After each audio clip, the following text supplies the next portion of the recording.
I'm David Caron. I'm the co-publisher at ECW Press, based here in Toronto, which a lot of you I think are here from the GTA. We started doing audiobooks about a year ago, which is why they just said, hey, why don't you moderate this panel? And we've got a great panel up here to talk about audiobooks. What we're going to do is we're going to do this in sort of three parts. I'm going to spend a little bit of time introducing you to each of these fabulous people. And they're going to talk a little bit about what it is that they're doing and why they're here on the stage. Then we're going to launch into some discussions around what's going on with audiobooks right now. And then we're going to go out to you guys and ask you for some questions. The end of the discussion, or the end of the introductions, will be Noah, who's got a little bit of a slideshow for us. He's going to give us some really interesting information that BookNet has found out about audiobooks. Surprise. All right, so I'm going to skip over Noah and leave him to the end. Cameron Drew from BookTrack. Cameron has always been at the forefront of what's cool and up and coming, and he still is. He's a 14-year veteran in the online retail and tech startup side of book publishing. Spent 6 years in global online physical retail fulfillment. I know, that's a good one. Mouthful. There we go. 5 years in the dragon tail days of Kobo, a bittersweet year with Shelfie, and then most recently 2 years at BookTrack, helping build the catalog in ebooks and audiobooks. Right. So BookTrack is moving deeper into audiobooks now. And you're fresh from talking with people at that London Book Fair. So tell us about what you've got coming up. Right, excellent, thank you. Hello, everyone. I started with BookTrack just a couple years ago.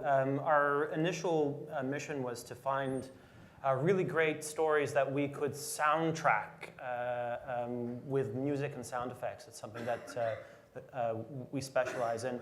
Sort of in that journey of looking to sort of pair reading experiences with listening experiences, we realized that maybe there was another opportunity, and certainly all of the partners and publishing partners that we'd been speaking to had suggested that, that's cool, but have you thought about the audiobook space? And so we looked at that really seriously last year, and as you do when you're a startup, you pivot often, and many times what you do is you kind of follow where the trade winds take you, and so we find ourselves in the audiobook space, and it's a really exciting time to be here, though it's been around for so long. And I actually, I used to sell audiobooks to Nathan back in my Manda days, and I even had met Ian back when you were at Simply Audio back then. It was like the physical product, but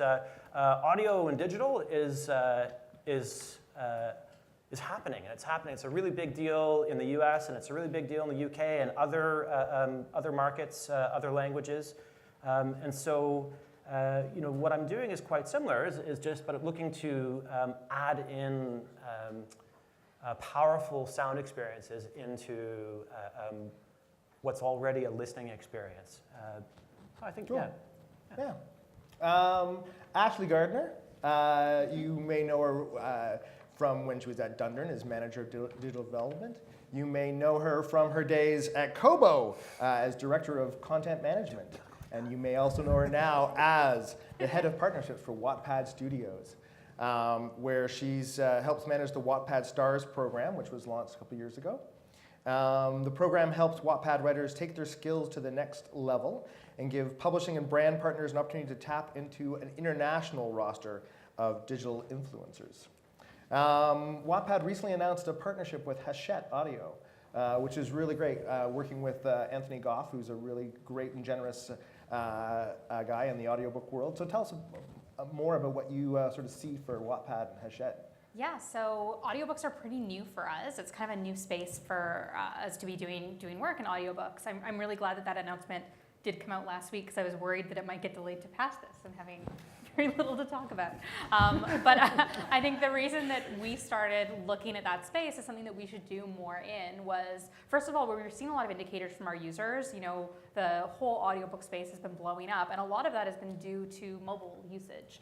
the fact that people can listen through different apps, through their phone, on the go. That's very complementary to what we see our users do. We were also seeing a lot of people making their own audiobooks on Wattpad and uploading them to places like SoundCloud, like YouTube. We are a user-generated platform, and that made our users want to go to other similar places.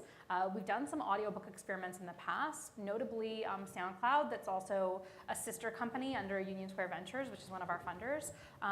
They had launched an API, and we were playing with letting our users bring in different soundtracks, including so many of the great songs from their libraries. And our users, being young, being interested in multimedia, really were excited by this early on. So we're really excited about this new partnership as a way to bring more Wattpad stories to a more traditional audiobook reader, and to really test out, not just with audiobooks, but what are the other places that we can try to take Wattpad stories to. With Wattpad stories being serialized, it seems like a natural fit for scripted podcasts as well. So we're exploring all of that with Hachette, and we're really excited to see what happens this year.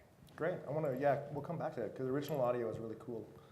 Audio we should come back to later on. So Ruth Linka is one of the most versatile people in publishing I know. She is currently associate publisher at Orca Book Publishers.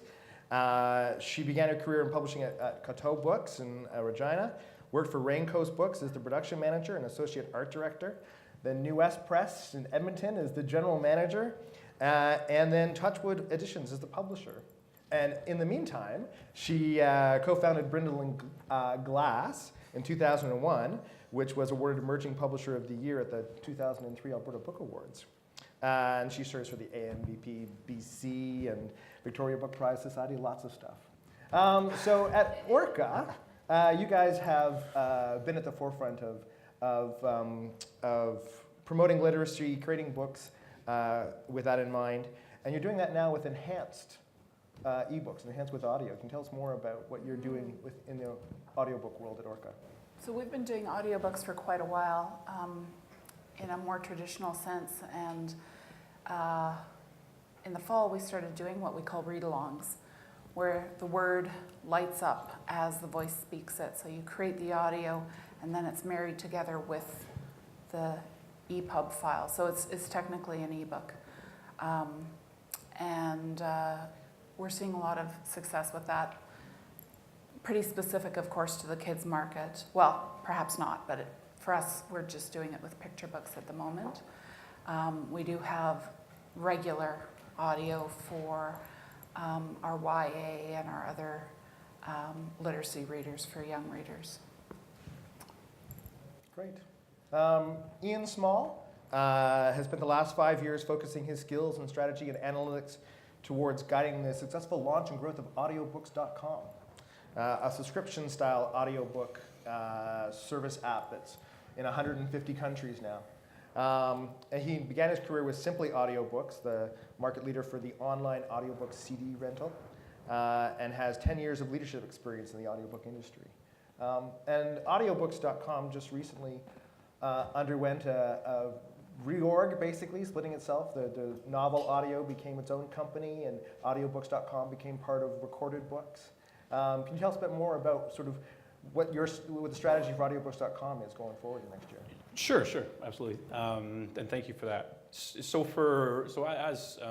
as mentioned, I've been in audiobooks for the past 10 years, and in the digital space specifically focused for 8 of those 10 years. And what we've been doing at Audiobooks.com has been trying to carve our own path against a giant market leader, with what we feel is a nice blend of technology and as well as a strong content offering.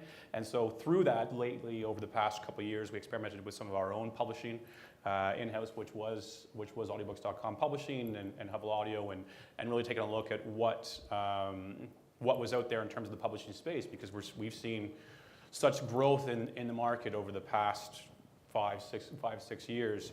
And then with that, it became apparent that publishing and content was so paramount to the business.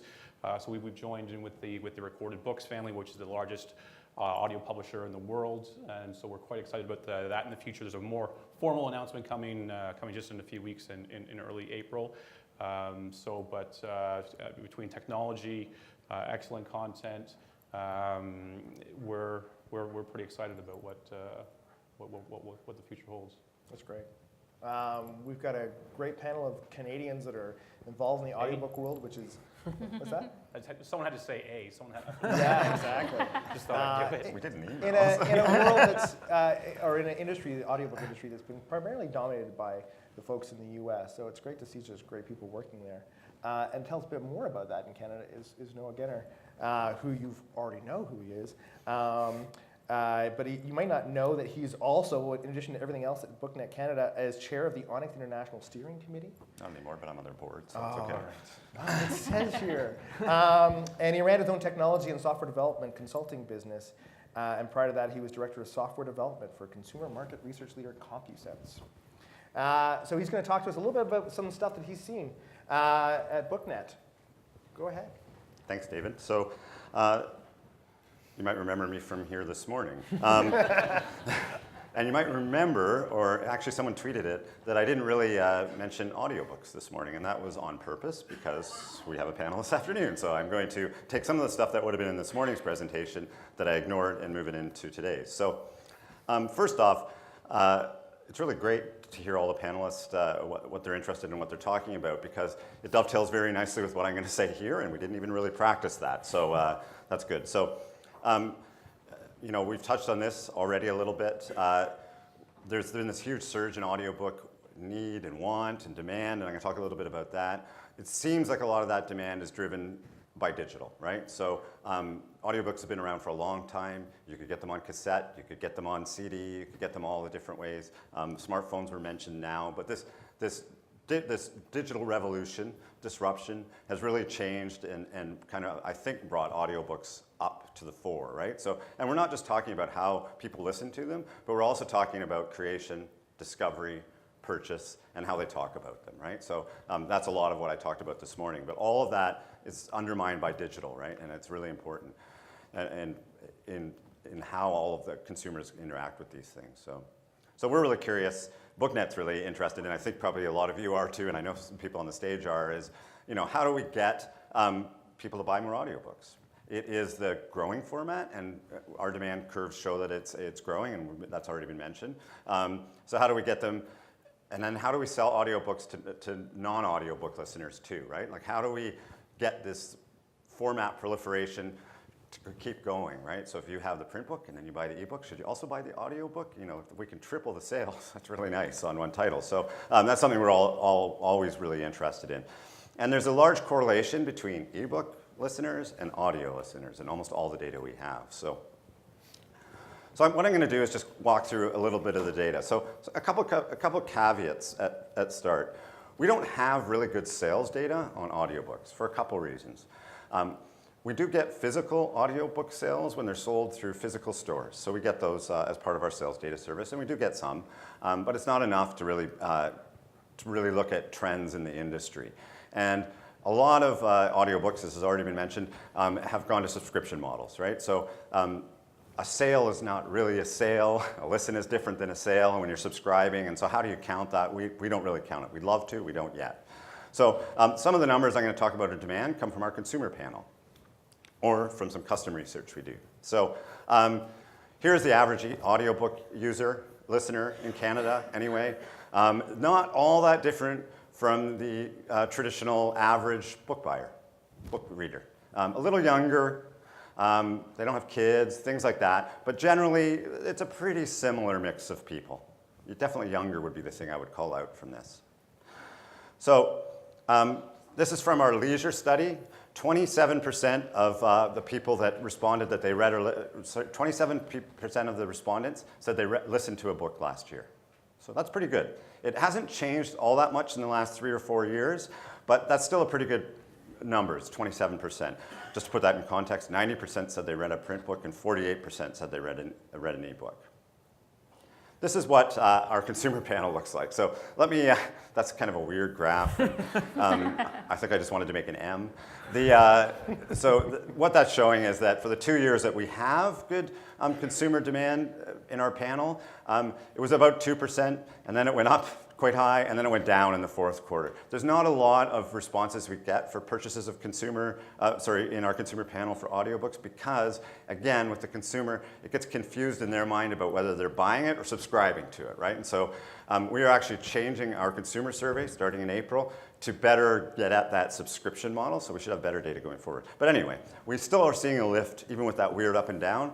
In 2015, it was about 2.2% of our purchases in our consumer panel were in audiobook format, and it went up a full half book. It was 2.6 last year. So we are seeing growth, but I think those numbers are horribly underreported because it doesn't have the subscription stuff in it. So, like this morning, I Google trended it, right? So, audiobooks trending up, Audible trended up. Those search terms get searched really a lot on Google, obviously. We do ask in our consumer survey, did you buy an audiobook or a CD in the last year, or did you listen or download or stream an audiobook in the last year? And that's grown 1.5% each year we've done that. So that's about over 3 years. So it's continually going up. It's a small percentage, but it's definitely going up. And like I said, it's underreported. So consumption is going up, though. Those people that do read or listen to audiobooks, their consumption of audiobooks continues to increase. So that's another indicator of demand. We see the people who are doing it are listening to more and more and more and more. The subjects that people listen to are pretty much mimics ebooks. So the mystery and things like that. Oh, sorry, we're on why they prefer. This also mimics ebooks. So we've mentioned already, it's portable. That's the number one, right near the very top. It helps me multitask. That's a huge one for audiobooks, right? So, and like this morning, the orange line is last year and the blue line is 2015. So it's really, they also use it as a secondary source. So, and Ruth mentioned one use case where the ebook and the audiobook are in sync, but there's other cases where people are listening to the audiobook after they've read the book, and then multitasking and things like that. That's really increased over the last few years that we've seen, that we've been measuring usage of audiobooks. So why are they listening? Hands down, audiobooks get the most attention during commutes, with 20% or more of listeners listening to them this way. The second place went to while completing housework, followed closely while exercising.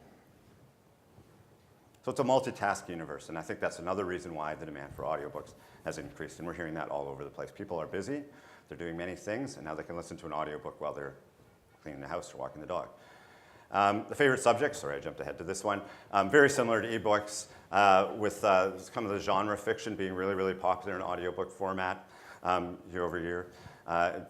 Orange is last year and blue is 2014 in this case. So I'm going to go fast because I don't want to take a ton more time. 88% of audiobook listeners plan on listening to the same or more audiobooks in the future. So again, demand is going up.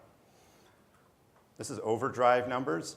So as of 2016, Overdrive has 114,738 audiobook titles in their entire catalog, and they reported to Goodreader that the overall size of the collection grew by 15% last year.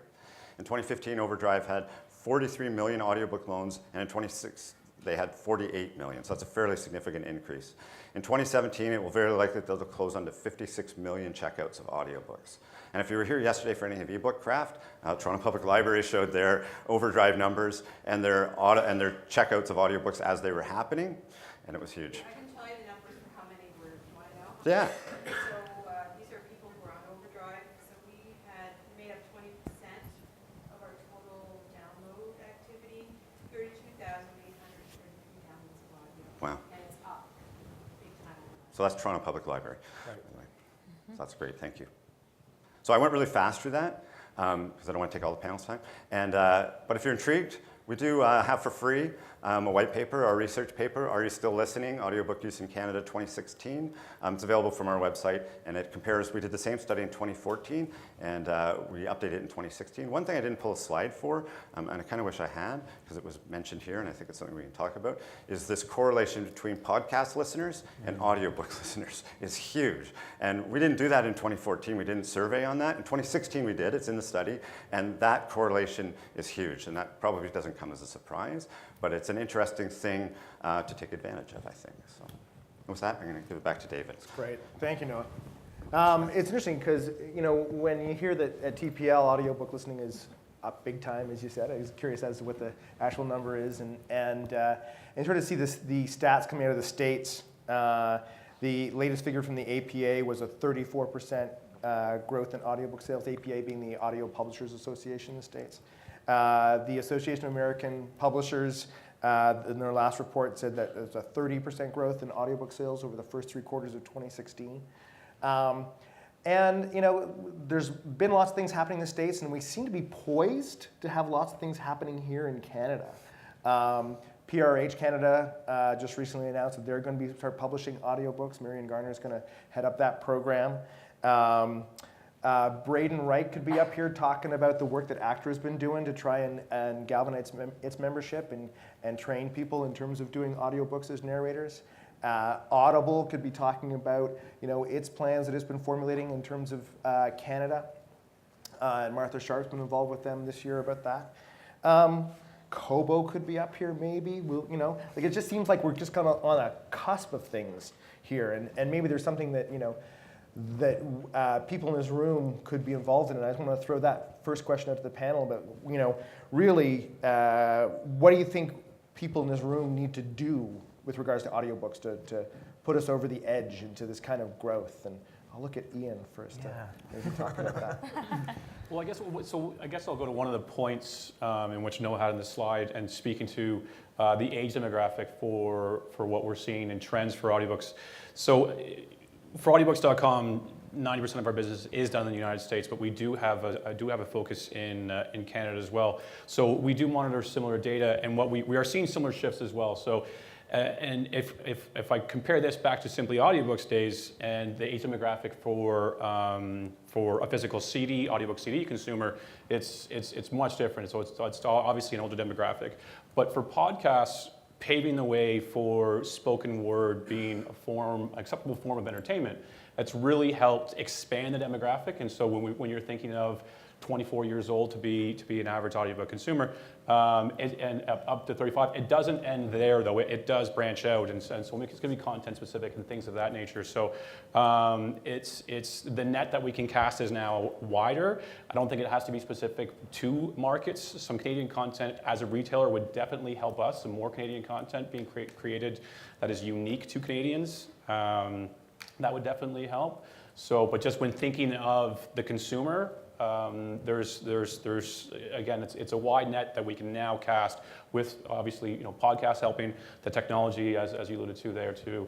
Connected cars for us is the next movement for us that we're really excited about. So. And it's interesting this concept of podcasts.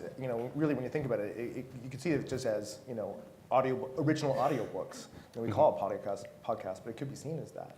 And do you see like a greater growth in one area, like original audio or podcast versus adapted audio, if you want to call it that? So, no. I mean, so I guess the area that we see growth in unabridged content versus abridged content. I mean, that's an area in which abridged is almost like it's almost taboo now, even to mention that. So probably an area of growth.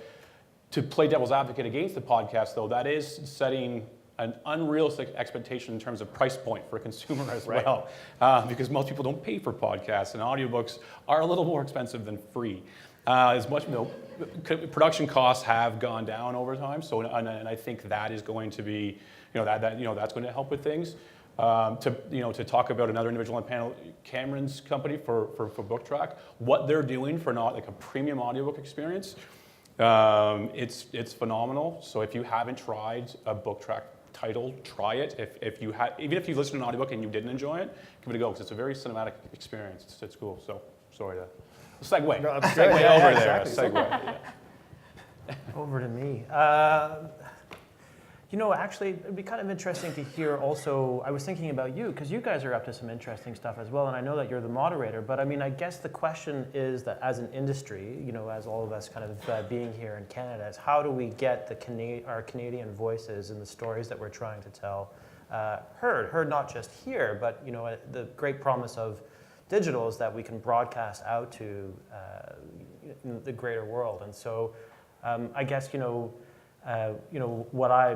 one of the things I was trying to get a read on while here was like, well, what's happening in the space here? And I think from, there was a whole thing in London last December. Future Book decided to do a track specifically on audiobooks, and they had publishers from different markets around Europe come and speak, and they had their sort of particularly sort of unique British perspective and UK-based publishers. And then, there was also something just recently at DVW, not specifically on audiobooks, but there were a bunch of audiobook-related panels. It just, having kind of come up through the crazy days of ebooks and digital, it just feels like there's this huge opportunity in front of us to, really get our stories out and share them with the world. So, I think whatever we can do to, double down on that, I think will, serve us all very, very well.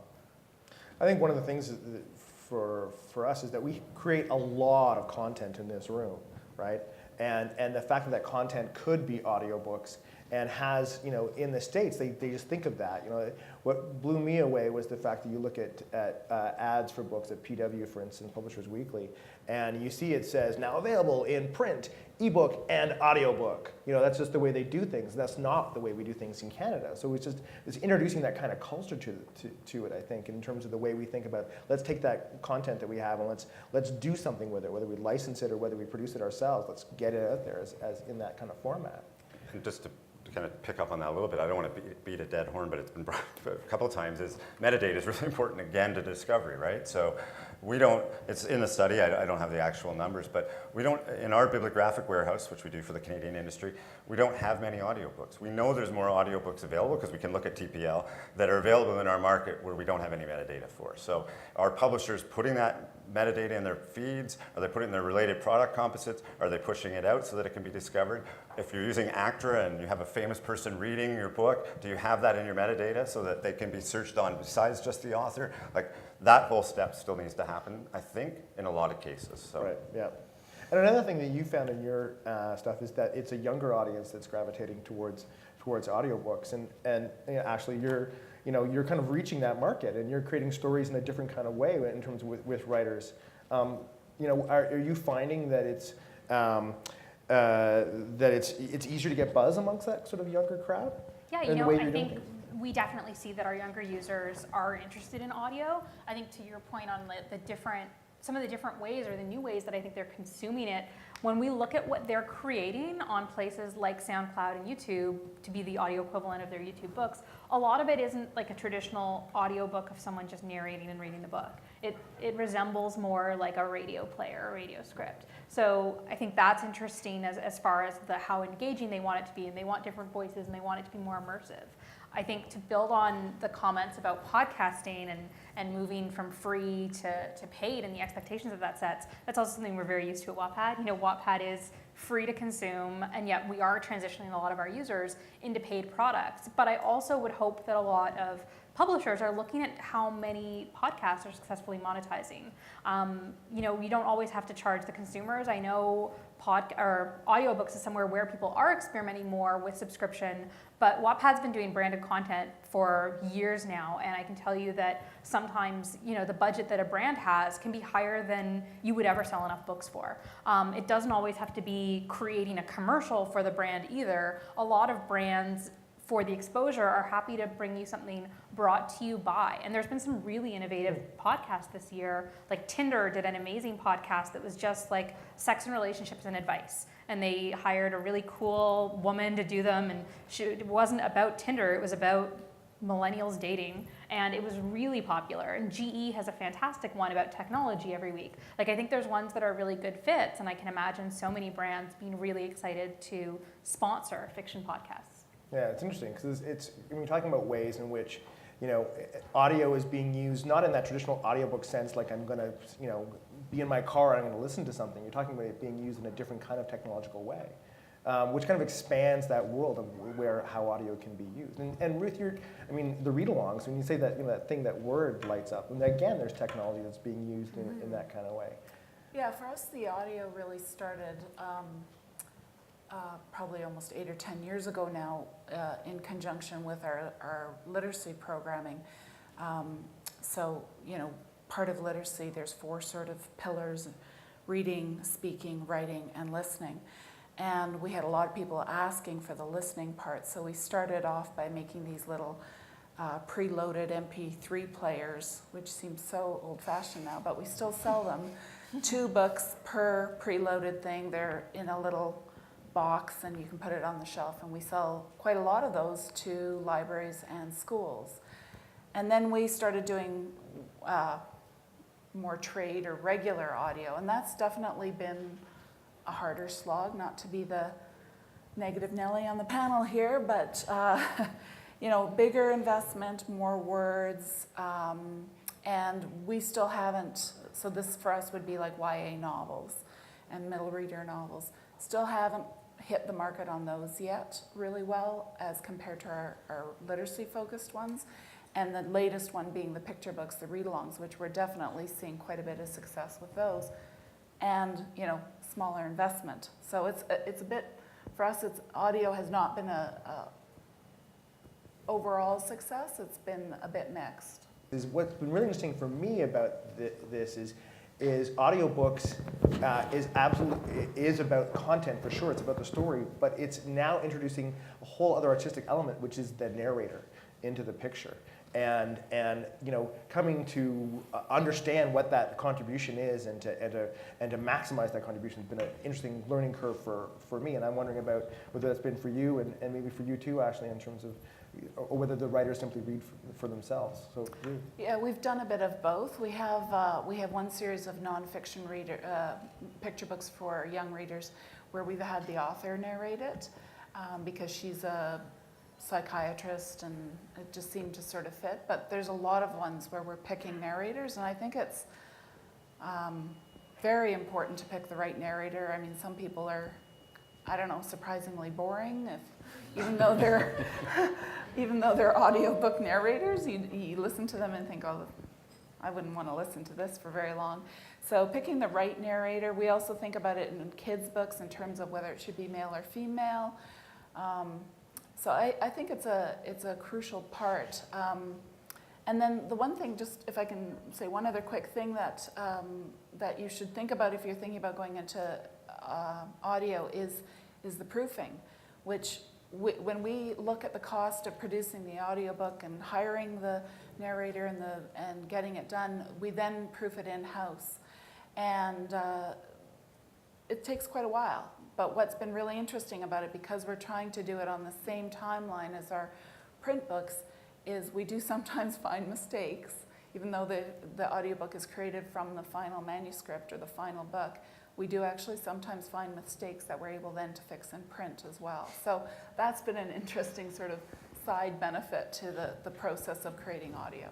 And when you have a good narrator, the same thing happens. Braden actually has done that on a couple of our books that he's narrated for us, where he's pointed out mistakes and go, wow, okay.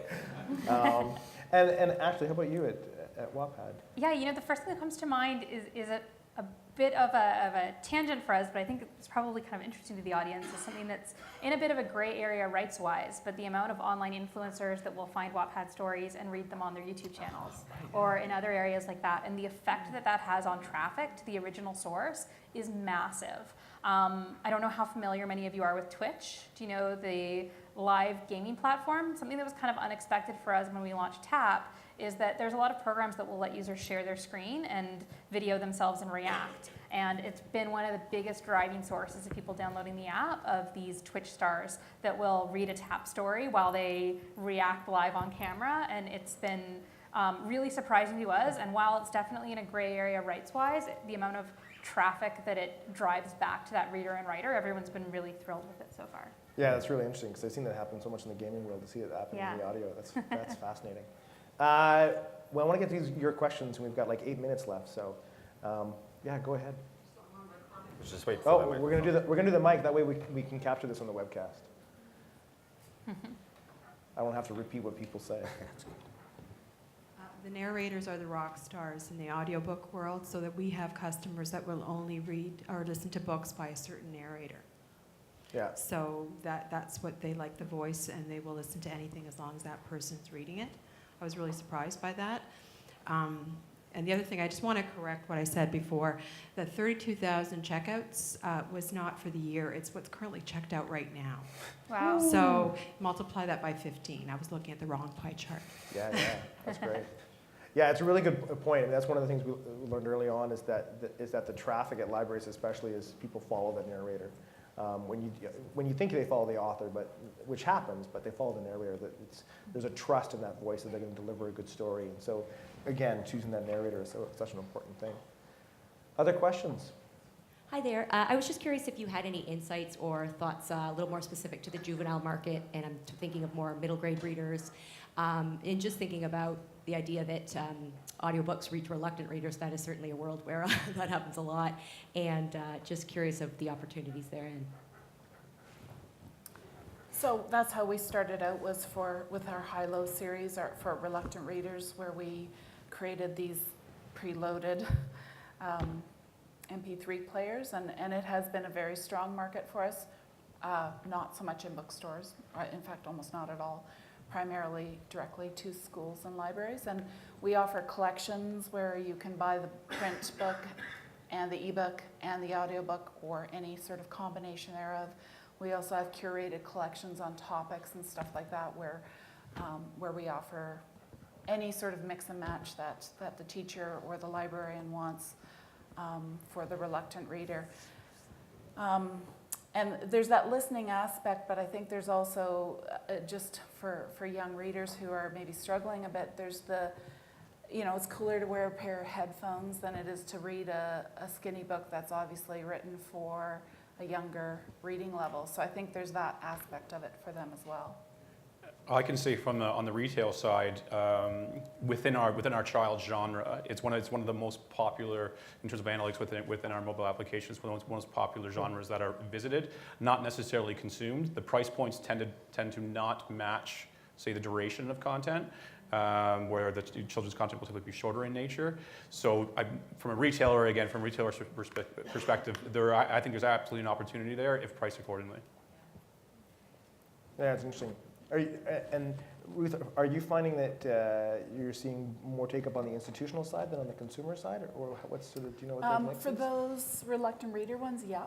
And we also offer, I should have said we offer it as a digital download as well. It's not all on these little MP3 players. But yeah, definitely on those books we have a bigger institutional uptake. On the What's your pricing strategy? I was sort of thinking about Ian's point. Is your price lower for consumer at all, or? No. Yeah, that's interesting. Which may be why we don't sell it to the consumer that much. Yeah, the read-alongs, we definitely are seeing more of a overdrive public library, and presumably, Apple is starting up on that.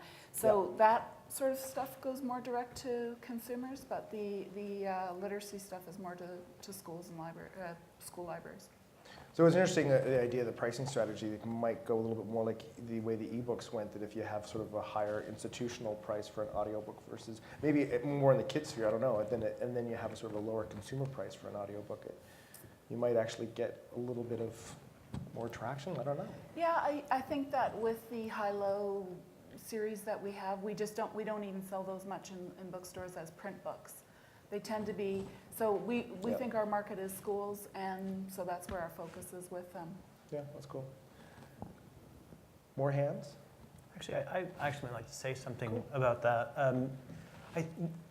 At Future Book, as I mentioned earlier, there was a presentation from Louisa Livingston from the Hachette UK Consumer Insights Group, and she was speaking about some consumer research that they'd done on the consumption of audiobooks in the UK. And what really struck me in their observations was that they had determined that there's sort of a group of people that have already consumed audiobooks, and that there was a group that they could definitely say would never consume audiobooks, but there was this massive group in the middle that was essentially had identified as being interested and ready to be swayed.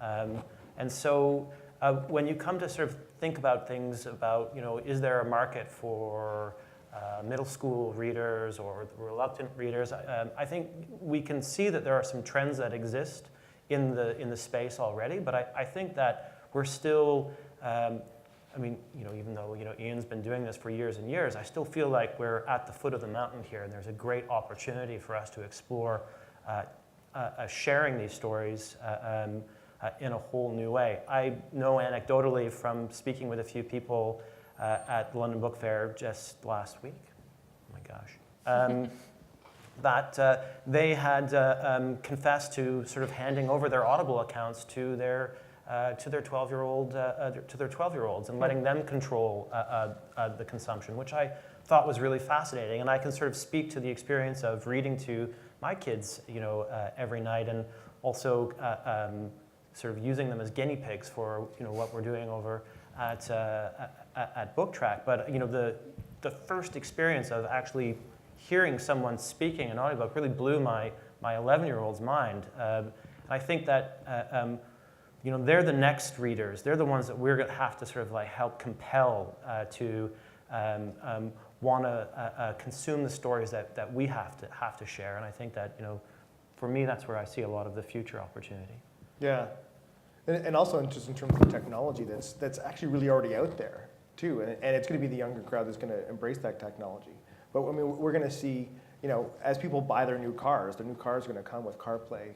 It's going to be a wired car. It's going to be installed in there, and I don't know if audiobooks recorded has but because there's Apple involved with that, I'm sure Audible's involved with that. But there's going to be just a way for you to get that content, and just in the same way that I remember when screens sort of got into cars, and I think video usage. I don't know what happened with video, but it must have shot up because people could watch the movies in their cars. People could start listening to audio in their cars. We're already embedded in General Motors vehicles for the 2017 rollout. There's AT&T subscriptions with Wi-Fi. We have an embedded client. We have partnerships with Jaguar Land Rover. Like the connected car outside of CarPlay and Android Auto, the automotive manufacturers are viewing the connected car as a possible commerce platform in the future. They need entertainment for the vehicle, and so video will be a problem legally.